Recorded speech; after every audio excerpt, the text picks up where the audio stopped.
We got you updated. This is Radio Imanzi News in English.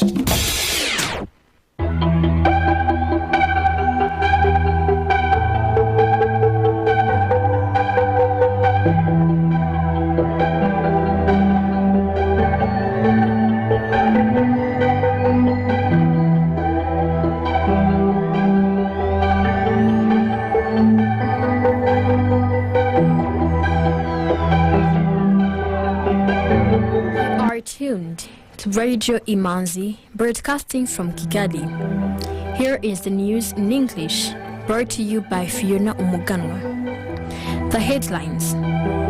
The Minister of Environment says Rwanda is working with private firms to fast-track studies that will pave the way for setting up a cooking gas factory. Corruption, human security, and poor service delivery are some of the issues that have been tabled during the National Security Meeting. The chairperson of the African Union, Macky Sall, has called for the creation of an African financial rating agency.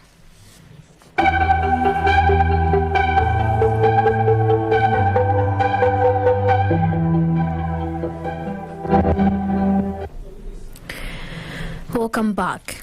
News in detail. The Minister of Environment says Rwanda is working with private firms to fast-track studies that will pave the way for setting up a cooking gas factory. The minister made the remarks as she and the Minister of Infrastructure and the CEO of Sustainable Energy for All addressed members of the media ahead of the 2022 Sustainable Energy for All Global Forum, scheduled from May 17th to May 19th. The forum gathers government leaders, investors, private institutions, and civil society organizations across the globe to establish partnerships, share expertise, and form commitments related to energy and climate goals. The CEO of Sustainable Energy for All emphasizes the key points the forum is laser focused on.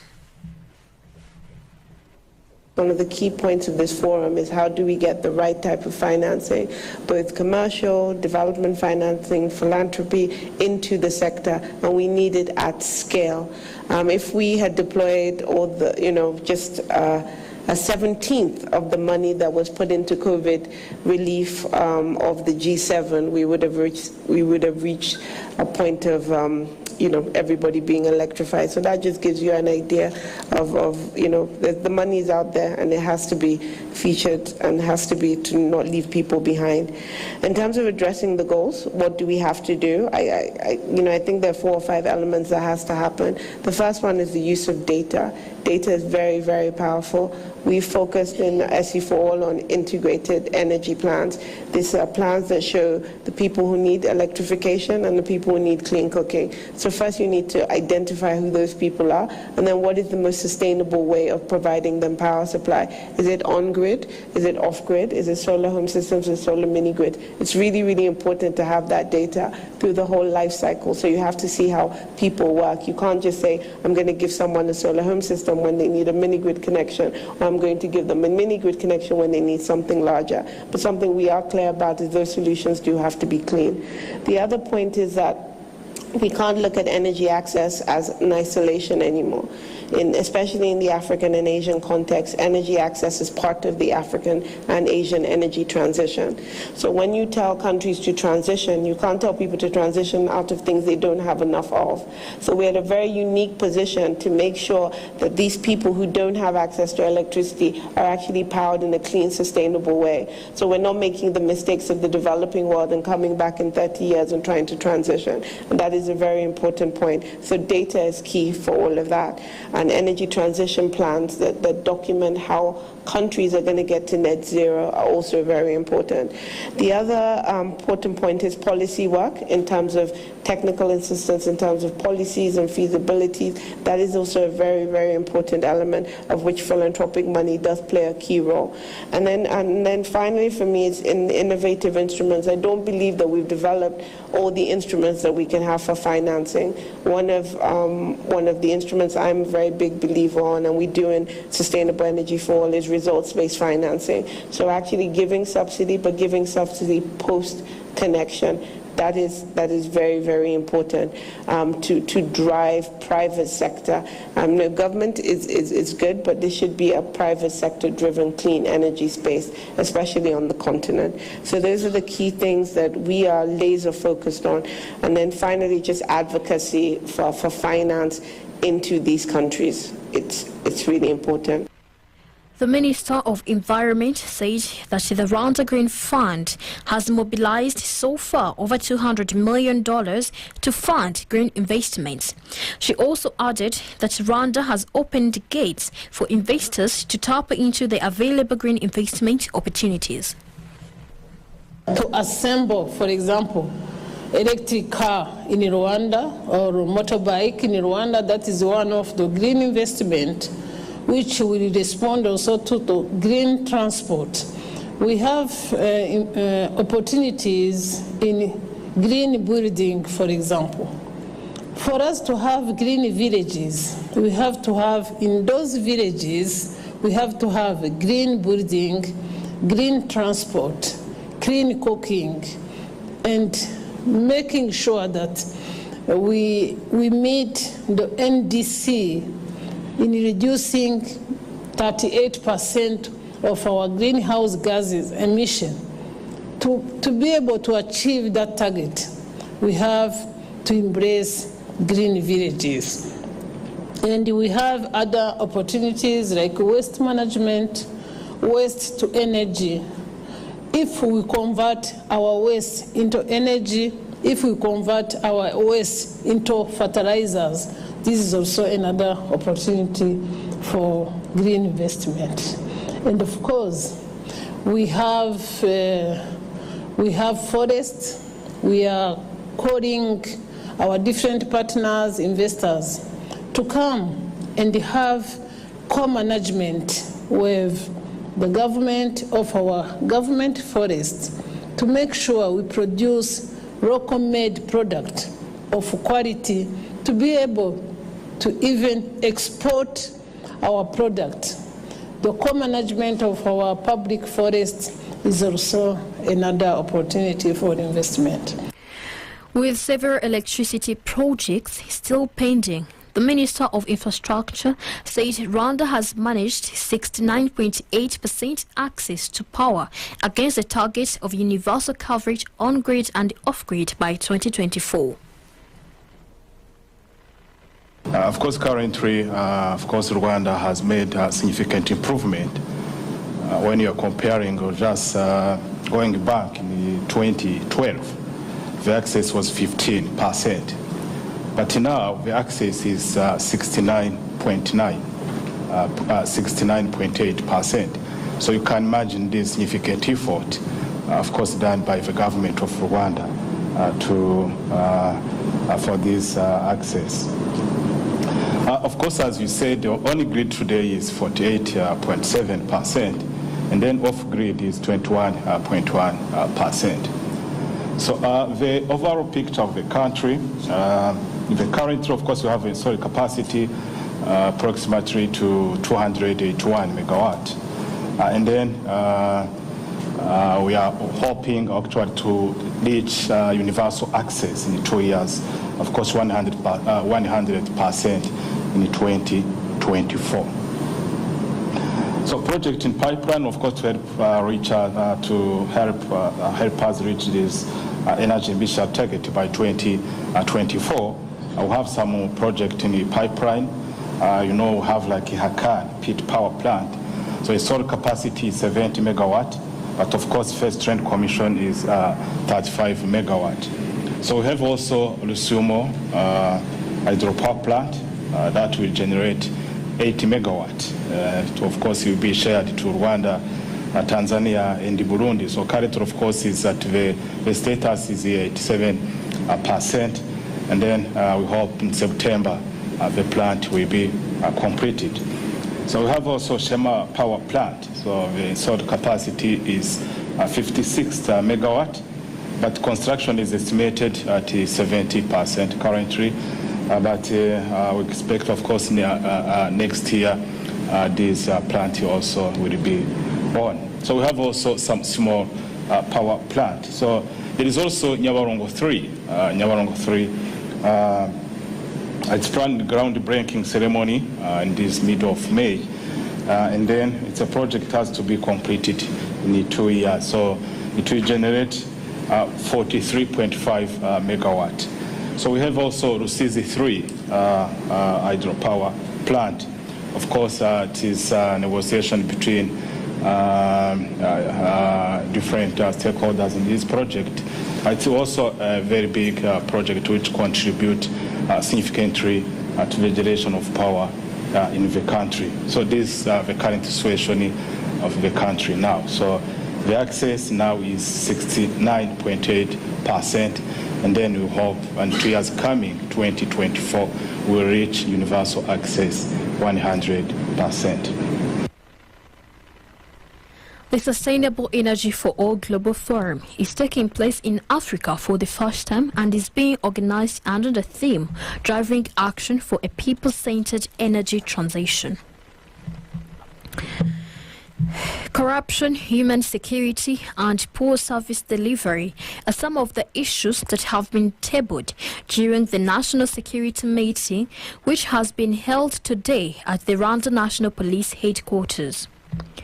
The meeting brought together local government entities, various ministries and security agencies, where they discussed strategies to address social issues in Rwanda. Jean Bosco Kabila, the spokesperson of Rwanda National Police, said that this is a very important meeting because it brings central government and security organs to discuss together the security statutes and human security, among other things. He added that they also were to tackle security during the Commonwealth Heads of Government meeting, which is happening next month, and that roads to be used will be communicated by the Rwanda National Police. Still on matters of the Commonwealth Heads of Government meeting, local women entrepreneurs have expressed optimism over potential business opportunities presented by the upcoming Commonwealth Heads of Government meeting. Gender equality and women's empowerment are one of the fundamental principles of the Commonwealth.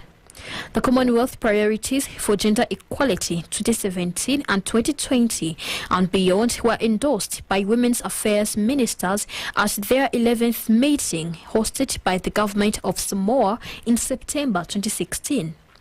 Joy Murakatete, founder and CEO of Joe Tete Investment Limited, says there are many opportunities in Chogam, especially in hospitality and horticulture, a sector in which her company operates. In line with Chogam, Murakatete plans to showcase her Made in Rwanda products for attendees to access them. She urged other local women entrepreneurs to network during the conference, since many people who will be attending have a lot to share, and they should also aim at positioning themselves for the international market. Amina Umuhoza, CEO of Sai Company, is also looking forward to attending Chogam through a network of youth entrepreneurs. She says she is getting ready to produce as many products as possible in order to target the anticipated increase in demand for local services, especially those in the hospitality sector.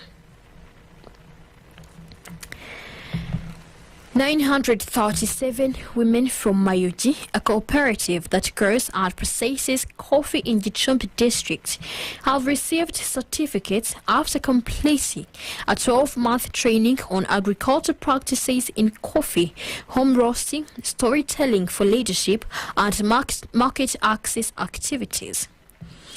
The training was organized and facilitated by Sustainable Growers Rwanda on the support of Bloomberg Philanthropies General Support in collaboration with the National Agriculture Export Development Board. The effective training promotes the economic inclusion of women farmers and their families. During the graduation ceremony, farmers received certificates of completion, while those in outstanding efforts in best agricultural practices, among others, were rewarded with different types of assets through Wakoze Neza Muhinzi program. These include livestock like cows and goat, specific farm equipments, and basic home materials like mattresses, ibitenge fabrics, radios, and phones. The ceremony will continue in more districts of intervention, including Gakenke, Kayonza, Nyaruguru, Rusizi, and Nyamasheke until the 2nd of June 2022. Rwandan soldier and musician Sergeant Major Kabira Robert, commonly known as Sergeant Robert, has been arrested in Uganda. In November 2020, Robert escaped from Rwanda after allegations of child defilement levied on him.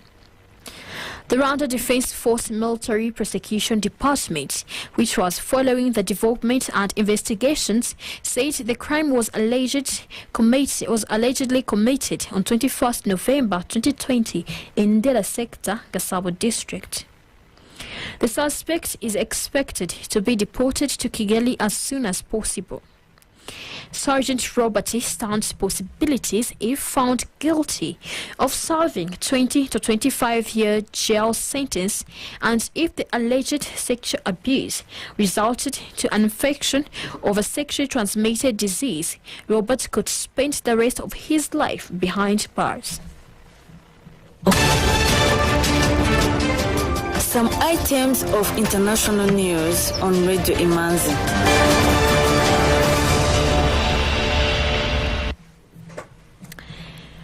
Kenya is trialling HIV-injected drugs, which only need to be given once every 2 months. According to the Kenyan Health Ministry, 1.5 million people in Kenya are HIV positive, and 1 million of them are estimated to be receiving antiretroviral. But the stigma of having the disease means many are embarrassed about taking the drugs, even where treatment is available. A trial of 160 patients is underway for the injectable in Kenya. The first one was injected with 2 of the drugs back in March. If generalized, the treatment could also help avoid antiretroviral therapy pill shortages. The injectable antiretroviral are already approved in the UK and in the US, but African specialists believe it is important to assess the performance of the injectable in Africa. The patients in all the trials will be monitored for 2 years.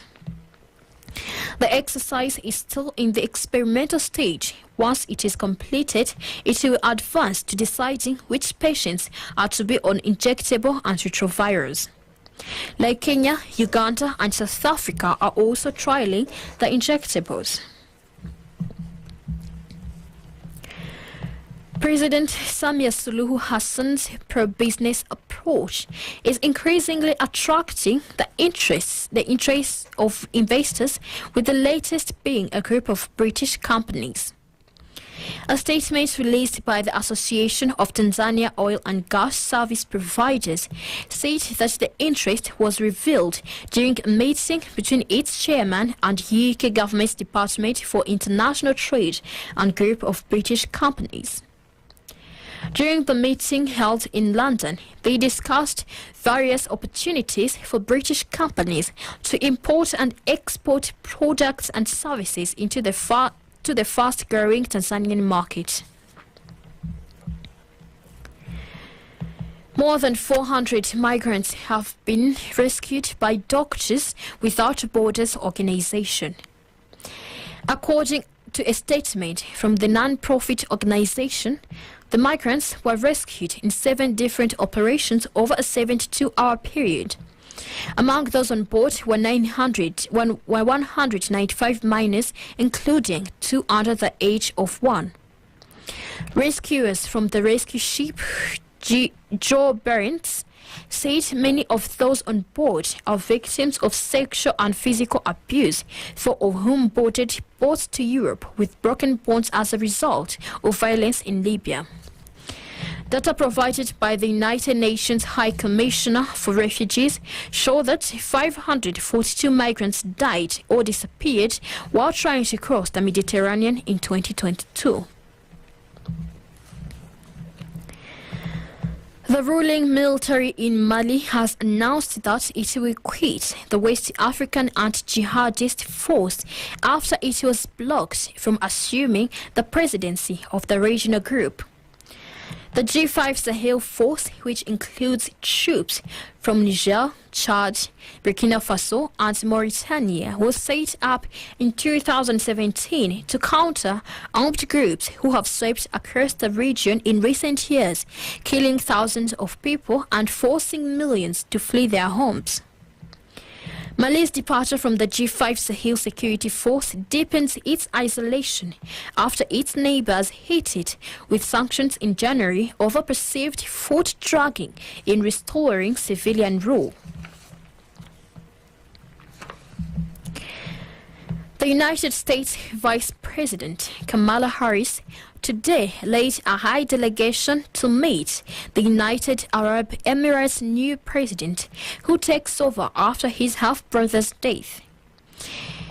Harris, whose team includes Secretary of State Antony Blinken, Defense Secretary Lloyd Austin, and CIA Chief William Burns, is heading the strongest delegation to visit United Arab Emirates since President Joe Biden took office last year.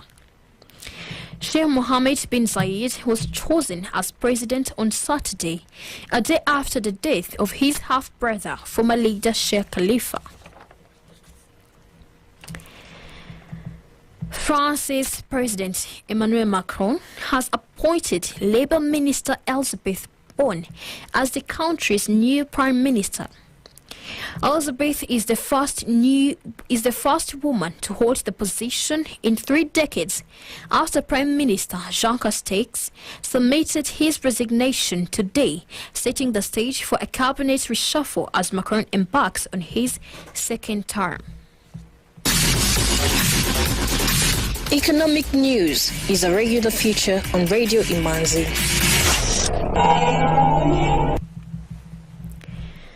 The chairperson of the African Union, Macky Sall, has called for the creation of an African financial rating agency in the face of sometimes very arbitrary evaluations by international agencies that exaggerate the risk of investment in Africa, which increases the cost of credit.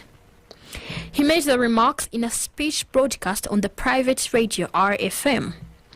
He says in 2020, while all economies were suffering the effects of COVID-19, 18 of the 32 African countries rated by at least one of the major rating agencies had their ratings downgraded. This represents 56% of downgrades for African countries compared to a global average of 31% during the period. Studies have shown that at least 20% of the rating criteria for African countries are based on rather subjective factors of a cultural or linguistic nature unrelated to the parameters that gauge the stability of an economy. One of the consequences is that the perception of investment risk in Africa is still higher than the real risk. We end up paying more than we should in insurance premiums, which makes it more expensive to lend to our countries. President Macky Sall noted that African countries continue to pay very high interest rates because of an unfair system of assessing investment risk in Africa. The Rwanda Stock Exchange Market Report. The trading session recorded a total turnover of 160,486,000 Rwandan francs worth of bonds traded in 2 deals on the fixed income market and 133,300 Rwandan francs from 3,100 I&M Bank shares traded in 3 deals on the equities market. Bralirwa closed the counter at 160 Rwandan francs, Bank of Kigali at 260 Rwandan francs, Simegwa at 120 Rwandan francs, M10 Rwanda at 179 Rwandan francs, Equity Bank at 440 Rwandan francs, Kenya Commercial Bank at 370 Rwandan francs, National Media Group at 1,200 Rwandan francs, Uchumi Supermarket at 104 Rwandan francs, and RH Buffalo closed the counter at 526 Rwandan francs as the market closed. Now, the currency market review of today. The Kenyan shilling buying price was 8.6 Rwandan francs and the selling price was 8.8 Rwandan francs. Tanzanian shilling buying price was 0.43 Rwandan francs and the selling price was 0.44 Rwandan francs. Ugandan shilling buying price was 0.28 Rwandan francs and the selling price was 0.28. Burundian franc buying price was 0.49 and the selling price was 0.5. The US dollar buying price was 1,010 Rwandan francs and the selling price was 1,030 Rwandan francs. The British pound buying price was 1,237 Rwandan francs and the selling price was 1,262 Rwandan francs. The euro buying price was 1,051 Rwandan francs and the selling price was 1,072 Rwandan francs. With that, we come to the end of tonight's edition.